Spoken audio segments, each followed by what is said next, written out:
গবেষকদের ধারণার থেকেও খুব দ্রুত শুকিয়ে যাচ্ছে ফোরাত নদী, আর এ নিয়ে চিন্তার ভাঁজ পড়েছে বিধর্মী বিজ্ঞানীদের। এমনকি কিয়ামতের আলামতের জন্য শঙ্কিত হচ্ছেন ইসলামিক স্কলাররা। নতুন বছরের শুরুতেই কিয়ামতের নতুন এই আলামত নিয়ে স্পষ্টভাবে ঘোষণা দিচ্ছেন ইসলামিক সকল স্কলাররা। এমনকি কোরআনের সামনে মাথা নত করতে বাধ্য হয়েছে বিধর্মী গবেষকরা, কেননা তারা এটাই ভেবে পাচ্ছে না যে এই ফোরাত নদী যে শুকিয়ে যাবে তা কিভাবে 1400 বছর আগে নাজিল হওয়া আল কোরআনের মধ্যে বর্ণনা করা হয়েছে।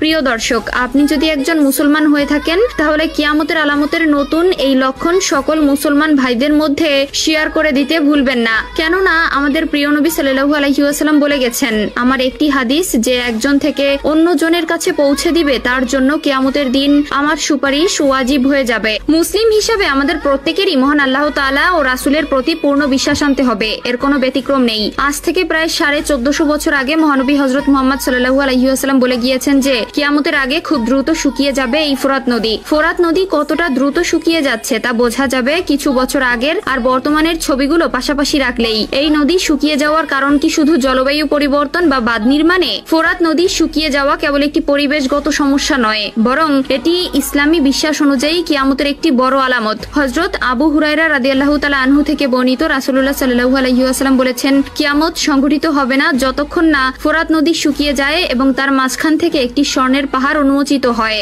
মানুষ এই স্বর্ণের জন্য যুদ্ধ করবে এবং প্রতি 100 জনের মধ্যে 99 জন মারা যাবে।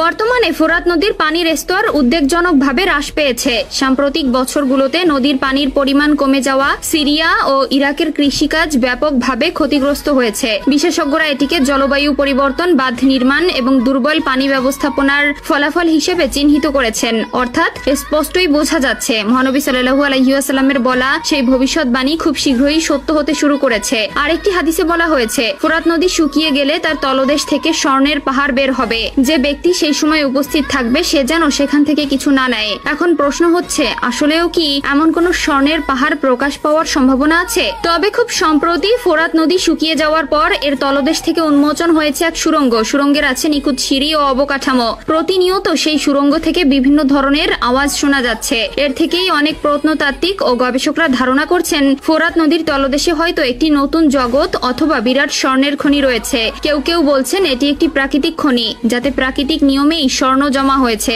আবার কারো মতে এটি প্রাচীন কোনো সভ্যতার রেখে যাওয়া কোনো গুপ্তধনের ভান্ডার হতে পারে। বিজ্ঞানীরা বলছেন এই সুড়ঙ্গের পথ ধরে এগুলোই উদ্ঘাটন হবে এই সোনার রহস্য। সাম্প্রতিক সময়ে ইন্টারনেটের কিছু ভিডিও ভাইরাল হয়েছে, যাতে দেখা যায় মানুষ ফোরাত নদী থেকে পাথরের টুকরার মতো স্বর্ণের টুকরাও পাচ্ছে। তবে এই ভিডিওর সত্যতা সম্পর্কে নিশ্চিত হওয়া যায়নি।